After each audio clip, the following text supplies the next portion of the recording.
I don't know what to believe with him, whatever, but he claims to be all these parties. But I was going to tell you about a party I went to. And I'm not going to say the famous person I went to the party with, okay? But we were in a bar in Vegas, me and this other girl I was married to, and this guy. This guy went on stage and he sang and everything, blah, blah, blah, just impromptu singing. There was these two weird dudes. I say they're weird, but they're like kind of suit, like tuxedo, like, no, not tuxedo, but very dressed well. Mm-hmm. Came out and invited us to this party, so it was a private party. So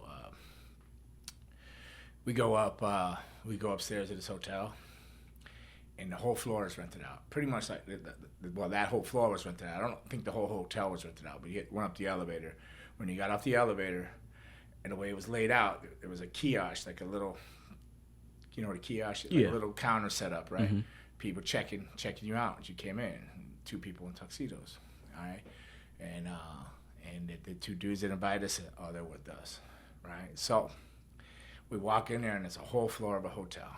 And all the doors are open in all the rooms. You just look down the hallways. All the doors are open. As you walk, you look through one room, you see like a swing hanging, like a sex swing. And so you're like, whoa, you know. So we hang a left, kind of went in either the first or second door, and we went in the left.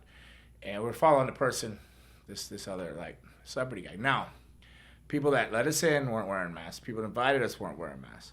But everybody else had these weird-ass, like, masquerade masks on and stuff, like, like really weird, trippy masks. True story. And I could probably bring Homegirl on here.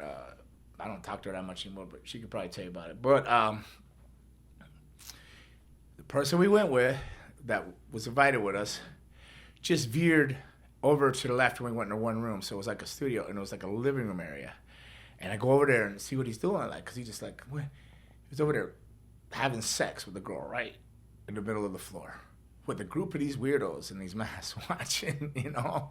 And so he's having sex, like, full on, just, this girl's an Australian porn star or something. She didn't have a mask either. And I think she was invited up too.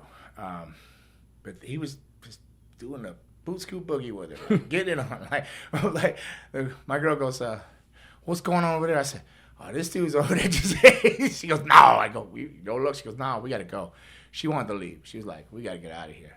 And I'm like, no, let's see where this goes. You know, which scares me is I felt so comfortable there. That's what scares me. And I'm like, no, this is interesting. And when we find a spot to sit down, and there's a DJ.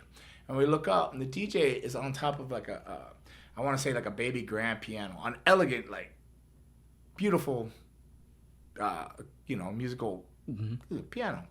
He's up there. He didn't have a mask on either, though. He didn't have a mask. But all these other people had masks on. It was really weird. And so we're looking at him, you know, there's some kind of like techno, weird vibe music, I don't know. And kind of look over to the right, and there's a naked lady on this giant chain of a spider web. Chained to it, like handcuffed or something. Like, she's fastened off her feet, like hanging, suspended in the air, naked, on this big ass thing that looked like a spider web. My girl's like, we gotta go. I go, no, let's see where this goes. And then a fire dancer comes in. Now this fire dancer comes in, he starts just dancing.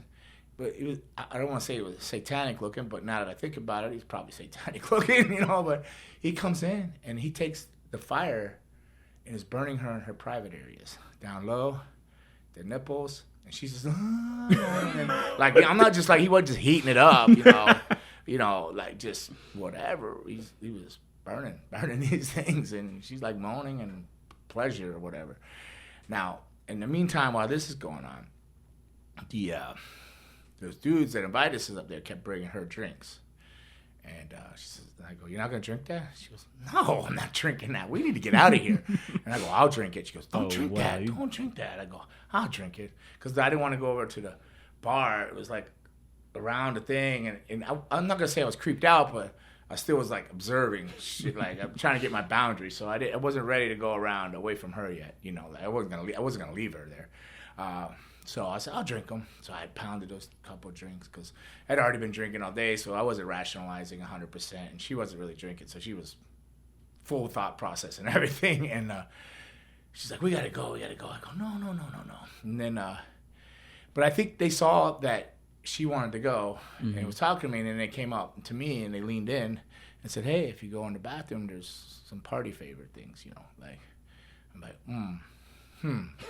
this is my wild days. So let me go check that out. So I did leave her. I went to the bathroom, and I get in there, and there's this big old dude, I mean, maybe the boots had lift on it. I didn't look at the boots, but they were like Doc Martens, but they might have been like New Rocks and had the lifts on them.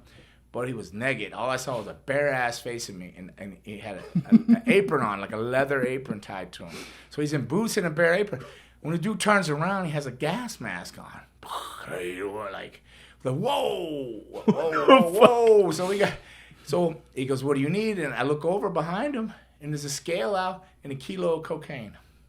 And he's just cutting stuff off the kilo and like just cocaine. So I took 30 to go. I gave one to said celebrity that was with me. See, now that's why I say I understand how he doesn't want to say things, but I'm not putting her name out there. He was like straight out putting people's names out there and calling them satanic. I'm not calling this person satanic by no means. I'm just saying he got some booty like right there in front of everybody. Didn't have no issue with it. Like if he was really that celebrity, he could have been really a lookalike. I don't even know. It was so bizarre, you know what I mean? He could have been bait to get people. I don't know. If you think about things, you let your mind play a lot of tricks on you. But these are things that are just facts that I'm telling you. Like I'm not gonna think if it's that real person or not. Like if I ever run into that person again, I'll ask them if they remember that. If they look at me like I'm crazy, I don't know. Then I don't know. But so I'm in the bathroom and then I get three 8-balls. And I know, and I don't do this anymore. I don't recommend it. I don't find it wasn't fun, kids. So if anybody's listening to this, I'm not recommending that. It's just where I was in my life. If you've been in and listened to this show, you know that I went through a dark phase, and my life is good now. I'm married to a beautiful woman, Miss Susan, and life is all good. So life's peaches and cream, and then but then a lot of darkness. So now I'm like thinking, we can stay a little longer, but. I go back over to her and I go, well, let's go walk around. Because she's like, we got to go. She's getting really pissed at me now. Like, she's getting to the point, like, if you don't leave, I'm leaving you. You're going to stay here. And I go, well, let's just go walk and check out these other rooms and stuff.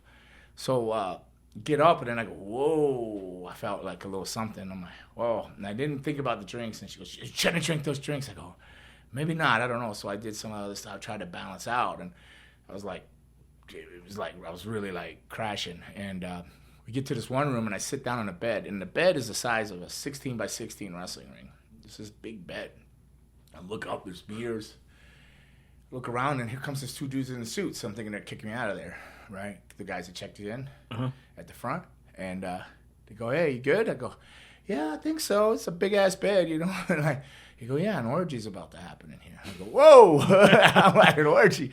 And I look at her, and she's like, we're going now. If you don't come with me, I'm leaving your ass here. Don't expect me to be there when you get home, back to the hotel. I'm like, no, I said, I got to go. And I had to go.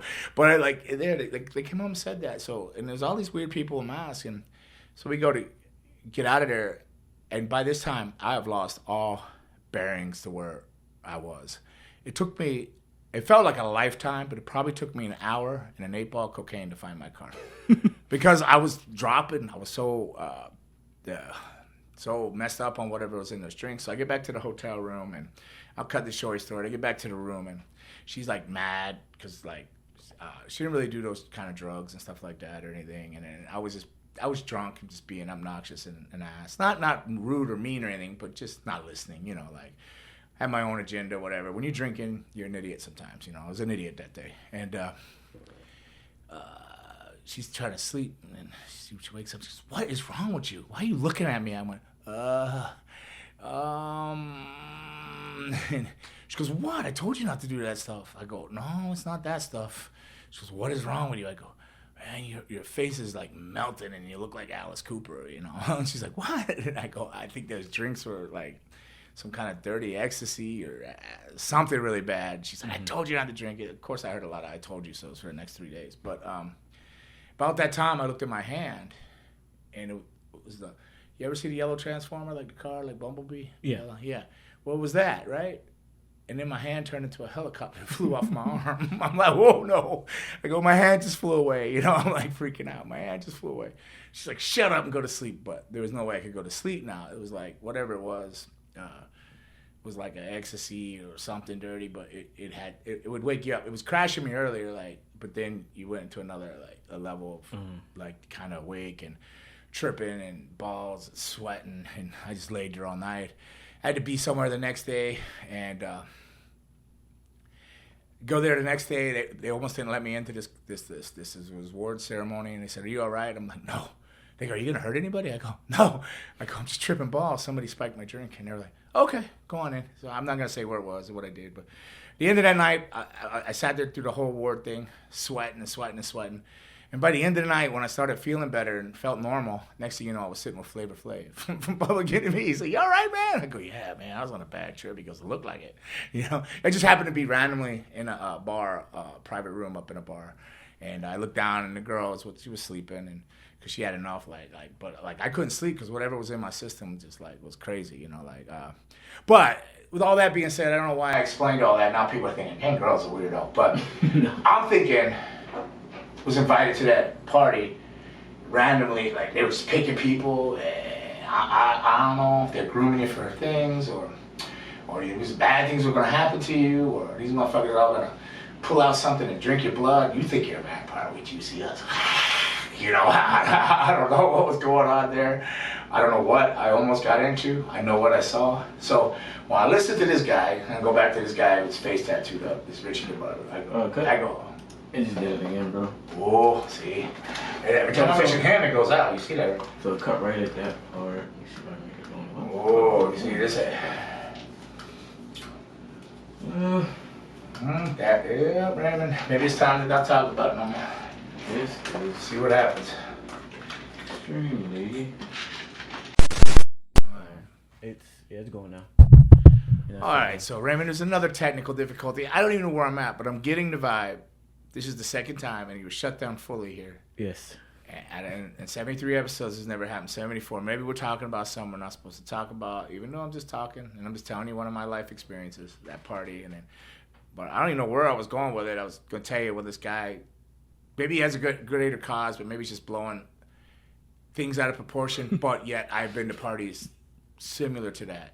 And I have, not at this other party. I mean, I have, in that vampiric lifestyle, I was around people, so I've seen people drink blood, So I don't know. I mean, I don't know what's going on out there, but I think if you're teetering on your faith, you better book it full. You better get in there and pay it forward and get yourself under control, whatever you believe in, and ride it out, because I think some craziness is about to go down in this world, man. Some craziness.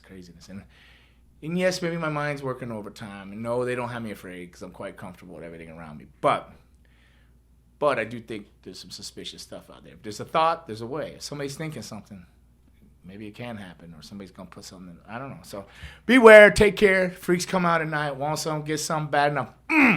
Knock one. But